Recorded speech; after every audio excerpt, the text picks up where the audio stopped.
Hello friends, welcome to my channel. मेरे channel का नाम है ज्ञान कोश क्लासेस। मैं रेगुलरली अब आपके लिए टेस्ट सीरीज लेके आया हूं जो हर एग्जाम के लिए, चाहे वो सेंटर का हो चाहे स्टेट का हो, उसके लिए इंपॉर्टेंट है सीरीज है। इसको रेगुलर आप इसको देखा करें। और आज का जो टॉपिक है वो पॉलिटिकल साइंस यानी जो इंडियन पॉलिटी, भारतीय राजनीति पे क्वेश्चन है। तो शुरू करते हैं। शेड्यूल्स के ऊपर क्वेश्चन है। शेड्यूल्स को अनुसूचियां बोला जाता है। और अनुसूचियां अगर बात करें, जब रिपब्लिक हमारा जो डे हमारा 1950 में 26 जनवरी को हम रिपब्लिक बने, गणतंत्र बने, उस दिन हमारे पास 8 अनुसूचियां थी, शेड्यूल्स थी। आज की डेट में 12 शेड्यूल्स हैं। इसके लिए एक ट्रिक भी है याद करने का, tears of old PM. Tears of old PM, इसमें टी का मतलब है टेरिटरीज। टेरिटरीज हमारे क्षेत्र, भारतीय क्षेत्र, चाहे वो स्टेट्स हो चाहे वो यूटीज हो, उसका जिक्र है शेड्यूल 1 में। शेड्यूल 2 में एमोलुमेंट्स यानी वेजेस यानी सैलरियां, चाहे वो राष्ट्रपति की हो, जजेस की हो, सीईसी की हो, अटॉर्नी जनरल की हो, सभी कंसोलिडेटेड फंड से आती हैं। और ए का मतलब अफर्मेशन एंड ओथ, शपथ दी जाती है। तो शपथ का पूरा ब्यौरा, ओथ एंड अफर्मेशन इस शेड्यूल में है, शेड्यूल नंबर 3। 4th में आ गया आपका राज्यसभा की सीट्स, कितने कितने हर स्टेट को सीट्स मिली हुई हैं, राज्यसभा की सीट्स का एलोकेशन, ये 4 हैं। नेक्स्ट 4 में आएगा एस। एस का मतलब scheduled areas and scheduled tribes का एडमिनिस्ट्रेशन एंड कंट्रोल। ये 10 स्टेट्स का जिक्र है इसके अंदर। और इसमें अगर बात करें शेड्यूल एरिया कौन से होते हैं, जहां पे अनुसूचित जातियों की कंसंट्रेशन होती है, ज्यादा आबादी होती है। ओ का मतलब अदर स्टेट, जिसमें 4 स्टेट आ जाती हैं, वो भी शेड्यूल एरिया है। उसमें ATMM यानी कि ए का मतलब Assam, T Tripura, M Meghalaya, M आपका मिजोरम, ये 4 स्टेट्स का जिक्र है इसमें। एफ का मतलब होता है हमारा जो 7th शेड्यूल है, उसमें फेडरल लिस्ट है, जिसमें हमारे सब्जेक्ट्स डिस्ट्रीब्यूट हुए हैं, यूनियन लिस्ट, स्टेट लिस्ट और कंकरेंट लिस्ट। उसके आगे है ओ। ओ का मतलब हमारी जो लैंग्वेजेस है, जो हमारी शेड्यूल 8 में हमारी 22 लैंग्वेजेस हैं। और ऑफिशियली लैंग्वेज, रीजनल लैंग्वेज कहते हैं, 22 लैंग्वेज हैं। उनको किस तरह से आई, पहले 15, फिर 3, फिर 4। जो लेटेस्ट 4 हैं वो हैं BDMS, बोडो, डोगरी, मैथिली, संथाली। ये 4 लैंग्वेज बाद में ऐड करी गई। तो इस टाइम 22 हैं रीजनल लैंग्वेजेस हमारी ऑफिशियल लैंग्वेजेस कंट्री में। उसके अलावा एल का मतलब, ये लास्ट जो 4 हैं ये बाद में जोड़े गए। एल जो है लैंड रिफॉर्म्स के ऊपर है, 9th वाला शेड्यूल। लैंड रिफॉर्म्स एंटी जमींदारी सिस्टम को अबॉलिश करना। और पहला अमेंडमेंट भी इसी की वजह से हुआ, संविधान में संशोधन। डी इसमें है डिफेक्शन, जो पार्टियों से लोग पार्टी तोड़ के MLA MP दूसरी पार्टी में चले जाते हैं, तो उसके लिए कुछ क्राइटेरिया बने हुए हैं। तो उसके लिए एंटी डिफेक्शन लॉ बना 1985 में, 52nd अमेंडमेंट था। तो उसमें एंटी डिफेक्शन लॉ, तो ये हमारा आंसर हो जाता है एंटी डिफेक्शन लॉ। दल बदलू विरोधी कानून, तो ये बन गया आपका शेड्यूल नंबर 10, ये आंसर है। अब पी पंचायती राज, 73rd अमेंडमेंट, यानी 11वां शेड्यूल में 73rd अमेंडमेंट आएगा। और ये 1992 की कहानी है, जिसमें हमने पंचायती राज हमारा शुरू हुआ। और पंचायती राज तो पहले शुरू हुआ, लेकिन अमेंडमेंट होकर उसके ऊपर हमने सेल्फ गवर्नमेंट का कंसेप्ट स्टार्ट हुआ, डिसेंट्रलाइजेशन ऑफ पावर, और विलेजेस के अंदर पंचायत। और 74 है वो एम यानी म्यूनिसिपैलिटी, जो हमारे नगर निगम, नगर काउंसिल, स्टेट, सिटी से लेके बड़े शहरों तक, तो म्यूनिसिपैलिटीज, ये हमारा 74th अमेंडमेंट 1992। तो इसका आंसर है शेड्यूल 10। तो ये याद रखिएगा। अब मूव करते हैं अगले क्वेश्चन की तरफ।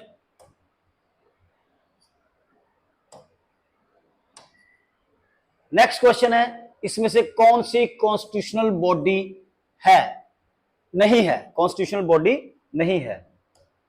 तो इस क्वेश्चन को जानने से पहले समझ लीजिए कि कॉन्स्टिट्यूशनल बॉडी कौन सी होती है, संवैधानिक निकाय कौन से होते हैं। उसका मतलब होता है जिनका जिक्र संविधान में है, या तो शुरू से है या बाद में ऐड हुए हैं क्लॉज डाल के। इस तरह से कॉन्स्टिट्यूशन में आर्टिकल के हिसाब से अगर कोई चीज मेंशन है तो उसको हम कहते हैं कॉन्स्टिट्यूशनल बॉडी। और बाद में अगर बनाई गई है, कानूनन बनाई गई है, उसको बोलते हैं स्टैट्यूटरी बॉडी। तो दो तरह की कैटेगरी रहती है, कॉन्स्टिट्यूशनल बॉडी यानी संविधान में जिनका जिक्र है, आर्टिकल के नंबर के हिसाब से कुछ ना कुछ है, और दूसरा आपका जो विधायी है उसे स्टैट्यूटरी बॉडी कहते हैं। तो अब इसमें कौन सी नहीं है, तो सीएजी की full form controller and auditor general, controller and auditor general of India, जिसको महालेखा नियंत्रक भी कहते हैं, महालेखा नियंत्रक। आर्टिकल 148 के हिसाब से है, उसमें इसका जिक्र है। तो ये एक कॉन्स्टिट्यूशनल बॉडी है। कंट्रोलर एंड ऑडिटर जनरल इस टाइम कौन है? गिरीश चंद्र मुर्मू। ये इस टाइम हमारे कैग हैं, गिरीश चंद्र मुर्मू। और इनको, इस पोस्ट को, सीएजी को हम गार्जियन ऑफ पब्लिक पर्स भी कहते हैं, हमारे पब्लिक पर्स का रखवाला। तो सीएजी एक कॉन्स्टिट्यूशनल बॉडी है। नेक्स्ट पे शुरू करें, दूसरा देखते हैं, वो है chief election commissioner. Chief election commissioner भी एक कॉन्स्टिट्यूशन बॉडी है। आर्टिकल 324 में इसका जिक्र है हमारे इलेक्शन कमीशन के बारे में। तो चीफ इलेक्शन कमिश्नर कौन है इस टाइम? राजीव कुमार। ये भी एक कॉन्स्टिट्यूशन बॉडी है। NHRC, NHRC national human rights commission, राष्ट्रीय मानवाधिकार आयोग, ये स्टैट्यूटरी बॉडी नहीं है, सॉरी कॉन्स्टिट्यूशन बॉडी नहीं है, ये स्टैट्यूटरी बॉडी है, ठीक है। और इसके चेयरमैन इस टाइम है अरुण कुमार मिश्रा। इसके लिए नियम है कि जो भी चीफ जस्टिस रिटायर होता है इंडिया का, इसमें इस पोस्ट पे सिर्फ चीफ जस्टिस ही आ सकता है, रिटायर्ड चीफ जस्टिस कोई भी, वही इस पोस्ट पे रहेगा। तो एनएचआरसी के चेयरमैन अरुण कुमार मिश्रा, ये एक स्टैट्यूटरी बॉडी है, कॉन्स्टिट्यूशन बॉडी नहीं है। UPSC, UPSC union public service commission, ये भी एक कॉन्स्टिट्यूशन बॉडी है और इसका जिक्र आर्टिकल 315 से स्टार्ट हो जाता है और इसके चेयरमैन है मनोज सोनी। मनोज सोनी इसके हेड हैं। नेक्स्ट क्वेश्चन में मूव करते हैं। क्वेश्चन नंबर 3 पे आते हैं। उन्होंने कहा था कि कंकरेंट लिस्ट का कंसेप्ट हमने किस देश से लिया है। तो उसके लिए जरूरी है कुछ ये जान ले कि हमारा जब संविधान बना तो उसमें कौन कौन से फीचर हमने कहां से बोरो किए। तो इंपॉर्टेंट फीचर्स के बारे में जानकारी जरूरी है। सबसे पहले जानना है कि भारत के संविधान में सबसे ज्यादा फीचर्स किस एक्ट से आए। तो था 1935 का एक्ट, 1935 का गवर्नमेंट ऑफ इंडिया एक्ट जो अंग्रेजों ने बनाया, उससे बहुत सारे प्रोविजंस हमारे कॉन्स्टिट्यूशन में आए। उसके अलावा किस कंट्री से सबसे ज्यादा आए, तो वो भी ब्रिटिश से आए। लगभग 60 कंट्री से हमने फीचर बोरो किए, ठीक है। तो कुछ इंपॉर्टेंट फीचर्स याद रखते हैं हम। तो आयरलैंड से क्या लिया हमने? डीपीएसपी, इसे कहते हैं directive principles of state policies, जिनको कोर्ट में चैलेंज नहीं कर सकते, वो पार्ट 4 में आते हैं और आर्टिकल 36 से 51 तक आते हैं। डीपीएससीपी यानी नीति निर्देशक तत्व, नीति निर्देशक तत्व राज्य के लिए, इनको कोर्ट में चैलेंज नहीं किया जा सकता। ये हमारे आयरलैंड से लिए गए। अब इन्होंने पूछा था कंकरेंट लिस्ट, तो अगले पे चलते हैं। लेकिन जो आयरलैंड से डीपीएसपी लिए गए थे, पूछा ओरिजिनली किस देश के हैं, तो ओरिजिनली ये स्पेन के हैं, स्पेन से लिए गए थे। आगे साउथ अफ्रीका से क्या लिया हमने? साउथ अफ्रीका से हमारा आता है संविधान, क्योंकि हमारा रिजिड कम फ्लेक्सिबल है, हम उसको चेंज भी कर सकते हैं, कुछ पार्ट को चेंज नहीं कर सकते, तो रिजिड कम फ्लेक्सिबल है। सबसे लंबा कॉन्स्टिट्यूशन है, रिटन कॉन्स्टिट्यूशन है संविधान हमारा। और साउथ अफ्रीका में से लिया है हमने प्रोविजन के संविधान को कैसे बदलें, क्या प्रोसीजर अपनाएं। उसके लिए आर्टिकल 368 में कॉन्स्टिट्यूशन से को संशोधन के लिए आर्टिकल 368 में सारा प्रोविजन लिखा हुआ है। ये साउथ अफ्रीका से लिया हमने, दक्षिण अफ्रीका से। ऑस्ट्रेलिया से क्या लिया? तो ऑस्ट्रेलिया से कंकरेंट लिस्ट लिया। कंकरेंट लिस्ट यानी वो सब्जेक्ट्स जिस पे कानून अगर बनाने हैं तो सेंटर भी बना सकता है, स्टेट भी बना सकता है। और रशिया से क्या लिया है? रशिया उस टाइम जब हमने इससे फीचर बोरो किए तो उस टाइम रशिया नहीं था, उसका नाम था यूएसएसआर, सोवियत संघ, यानी union of Soviet socialist Republic, Soviet संघ कहते थे उसको उस टाइम, सोवियत संघ। तो सोवियत संघ यानी अर्स्टवाइल सोवियत, अगर बात करें यूएसएसआर की, और उसका डिसइंटीग्रेशन हो गया 1991 में। सीआईएस कॉमन इंडिपेंडेंट स्टेट्स बन गई, उसमें यूक्रेन और रशिया की अब लड़ाई हो रही है, वो दोनों पार्ट थे उस टाइम। अब रशिया या यूएसएसआर पुराना, इससे क्या फीचर्स है हमारे पास? तो पंचवर्षीय योजना, 5 ईयर प्लान हमने वहां से लिए हुए हैं, उसके अलावा फंडामेंटल ड्यूटीज ली हुई हैं रशिया से, तो ये आपको याद रखना है इसके बारे में। नेक्स्ट, तो क्वेश्चन नंबर 4 कहते हैं कि डिजाइन जो है राष्ट्रीय ध्वज का संविधान सभा द्वारा कब अपनाया गया, यानी कि हमने अपने नेशनल फ्लैग को कब अडॉप्ट किया गया? नेशनल फ्लैग को अडॉप्ट किया गया, राष्ट्रीय ध्वज को अडॉप्ट किया गया 22 जुलाई 1947। और इस डिजाइन को किसने डिजाइन किया था? फ्लैग को किसने डिजाइन किया था? पिंगली वेंकैया, पिंगली वेंकैया। अब कुछ और लिख लेते हैं, कौन से हमारे नेशनल लेवल के जो चिन्ह हैं उनको हमने अडॉप्ट किया। तो नेशनल एंथम की बात करें, राष्ट्रगीत को कब अडॉप्ट किया? नेशनल एंथम रिपब्लिक बनने से 2 दिन पहले, 24 जनवरी 1950। नेशनल सॉन्ग को कब अडॉप्ट किया? 24 जनवरी 1950। हमारा नेशनल कैलेंडर है शाका इरा। नेशनल कैलेंडर किस पे बेस्ड है? शाका इरा, शक संवत बोलते हैं हिंदी में उसको, शक संवत, उस पे बेस्ड है। इसको कब किया? 22 मार्च 1957, 1957। तो ये कुछ हमारे को याद रखने होते हैं। बिल्कुल उसी दिन अगर बात करें कि 26 जनवरी 1950 को हमने क्या अडॉप्ट किया, तो उसके लिए नेशनल एम्बलम, नेशनल एम्बलम क्या है हमारा? जो सारनाथ से अशोका पिलर लाए हैं उसके जो लाइन वाला जो कैपिटल है उसको हम नेशनल एम्बलम कहते हैं, और इसका मोटो है सत्यमेव जयते। ये हमने 26 जनवरी 1950 को अडॉप्ट किया। तो नेक्स्ट क्वेश्चन में मूव करते हैं। नेक्स्ट क्वेश्चन है अनटचेबिलिटी की जो प्रैक्टिस है उसको कब से पनिशेबल किया गया, किस आर्टिकल के द्वारा पनिशेबल किया गया? यानी आज की डेट में छुआछूत नहीं है कानूनन, उसको प्रैक्टिस भी नहीं कर सकते, उसके बारे में प्रचार भी नहीं कर सकते। तो हमारे पास 6 फंडामेंटल राइट्स हैं, 6 FRs, जो हमारे थर्ड पार्ट, संविधान का थर्ड पार्ट में आते हैं। पहले संविधान के 22 पार्ट हुआ करते थे जब हम रिपब्लिक हुए, आज की डेट में 25 पार्ट हैं, और आर्टिकल उस टाइम 395 थे, आज की डेट में 470 प्लस हो चुके हैं। अब थर्ड पार्ट यानी आर्टिकल 12 से 35 में फंडामेंटल राइट्स का जिक्र है। फंडामेंटल राइट्स यानी मौलिक अधिकार, हमारे वो अधिकार जिनको अगर कोई एक्सप्लॉइट करता है तो उसके लिए हम सुप्रीम कोर्ट या हाई कोर्ट जा सकते हैं, रिट्स दे सकते हैं। अब 6 FR में हमारा सबसे पहला है राइट टू इक्वालिटी, समानता का अधिकार। राइट टू इक्वालिटी में 14 से 18 में आते हैं, 5 इसमें आर्टिकल आते हैं, और वही कुछ जिक्र इसमें किया हुआ है। तो अगर बात करें हम 15, 16, 17 और 18 और 19, तो 15 में क्या है? 15 में हमारा है डिस्क्रिमिनेशन का प्रोहिबिशन, यानी किसी भी तरह का भेदभाव नहीं किया जाएगा, वो 15 कहता है। 16 कहता है अपॉर्चुनिटी सबको बराबर मिलेगी, एम्प्लॉयमेंट में समानता का अधिकार। तो राइट टू इक्वालिटी सारे हैं, इसमें अपॉर्चुनिटी में समानता की बात करते हैं। आर्टिकल 17 कहता है कि ये वाला आंसर है इसका, कि पनिशेबल है अगर आप कोई अनटचेबिलिटी की बात करते हैं, इसकी प्रैक्टिस की बात करते हैं, तो उसमें ये हमारे पास आर्टिकल 17 है जिसके अगेंस्ट हम कोर्ट में जा सकते हैं अगर गलत हुआ है तो। आर्टिकल 18 में क्या आता है? आर्टिकल 18 में एबोल्यूशन ऑफ टाइटल्स हैं। आज की डेट में नंबरदार इस तरह के टाइटल जेलदार यूज नहीं कर सकते हम।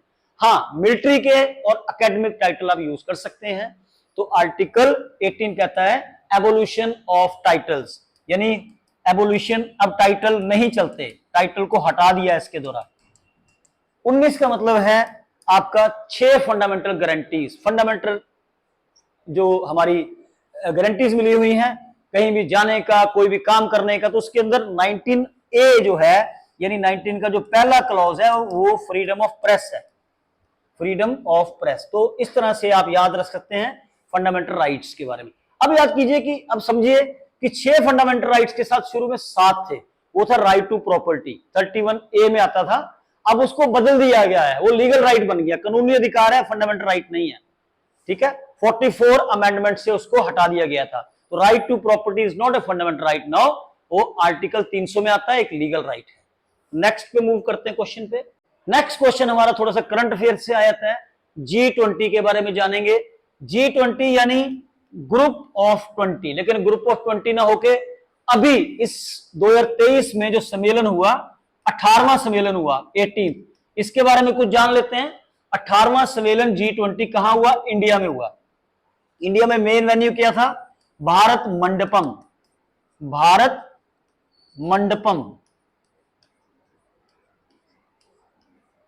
18वें नंबर का था G20, और इसमें यह डिसाइड किया गया कि आगे से G20 में, क्योंकि 19 कंट्रीज होती हैं और एक इसमें यूरोपियन यूनियन है, यूरोपियन यूनियन की कंट्रीज का एक यूनियन है, और साथ में आगे से अब अफ्रीकन यूनियन भी ऐड हो गया है, जिसमें लगभग 55 कंट्री इस टाइम है, 6 उसमें सस्पेंडेड है। तो अगर आपसे पूछेंगे कि G20 का 18वां सम्मेलन, तो बोलेंगे 2023 में दिल्ली में हुआ, इंडिया में हुआ, पूरा साल चलता रहा। भारत मंडपम एक जगह है, वेन्यू बनाया दिल्ली के अंदर, प्रगति मैदान के अंदर, और 19 कंट्रीज ऑलरेडी हैं, मेजर इकोनॉमीज। उसके बारे में जान लेते हैं, शॉर्टकट कैसे याद करने का। यूरोपियन यूनियन है और अफ्रीकन यूनियन ऐड हुआ है इस साल। इसका थीम था one earth, one earth, one family, one future. इसका हिंदी में मतलब क्या होता है? हमारे वेदों में लिखा हुआ है वासुदेवाय कुटुंबकम। तो one earth, one family, one future इसका थीम था। यह पूछा जाता है एग्जाम में।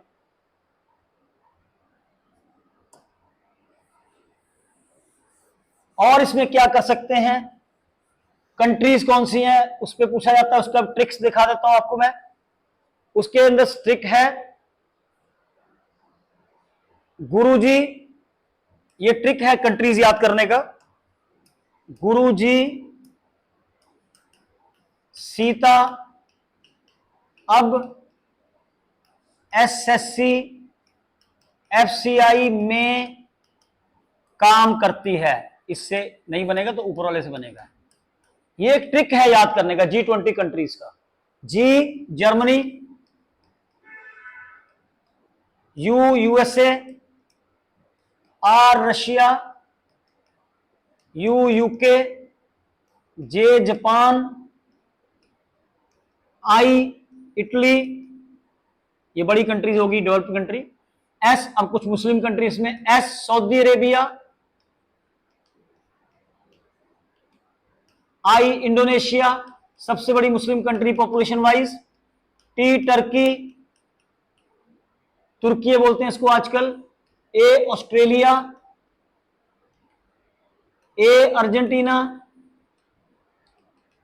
B Brazil, S South Africa, S South Korea, C China,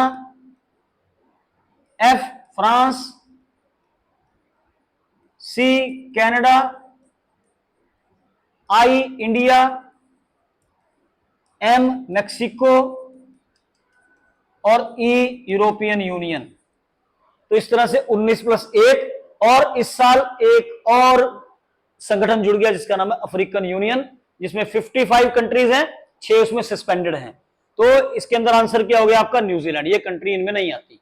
ये है हमारा G20 के बारे में। तो बच्चों रेगुलर देखिए मेरे वीडियो को, और आपको बहुत ज्ञान अर्जित होगा। और मैं आपको कॉन्फिडेंस दिलाता हूं कि अगर आप 40-45 टेस्ट सीरीज के टेस्ट मेरे से कर लेते हैं, तो किसी भी एग्जाम में आप बहुत अच्छा स्कोर कर सकते हैं। रेगुलरिटी चाहिए, और मैं आपसे उम्मीद करता हूं कि मेरे चैनल को ज्यादा से ज्यादा देखें, इसको शेयर करें और चैनल को सब्सक्राइब करें। जहां आपकी जरूरत है कमेंट जरूर करें। जय हिंद।